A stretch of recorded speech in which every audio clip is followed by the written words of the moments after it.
মানসিক রোগের চিকিৎসা নিচ্ছেন আমির খান। বলিউডের মিস্টার পারফেকশনিস্ট খ্যাত অভিনেতা আমির খান অভিনেতার বাইরেও একজন প্রযোজক তথা পরিচালকও। তবে পেশাগত দিকের পাশাপাশি ব্যক্তিগত জীবন নিয়েও বহুবার খবরের শিরোনামে দেখা গেছে তাকে। জানা গেছে এক মানসিক সমস্যার মধ্য দিয়ে যাচ্ছেন আমির ও তার মেয়ে ইরা খান। ফলে দুজনকেই দৌড়াতে হচ্ছে মনোরোগ বিশেষজ্ঞের কাছে।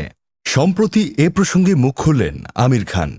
সম্প্রতি আমির খান জানিয়েছেন তিনি তার মেয়ে ইরা খানকে নিয়ে একটি বিশেষ ধরনের থেরাপি নিচ্ছেন। এই থেরাপির মাধ্যমে নাকি বাবা মেয়ের সম্পর্ক আগে থেকে অনেক বেশি শক্তিশালী হবে বলে আশাবাদী অভিনেতা। মানসিক প্রশান্তি এবং দুজনের সম্পর্কের উন্নতির জন্যই মূলত এই থেরাপি নেওয়া। বিগত 1 বছর ধরে বাবা মেয়ে একসঙ্গে এই থেরাপি নিচ্ছেন। এবার ঠিক কতটা মজবুত হলো তাদের সম্পর্ক সে বিষয়েও কথা বলেন আমির।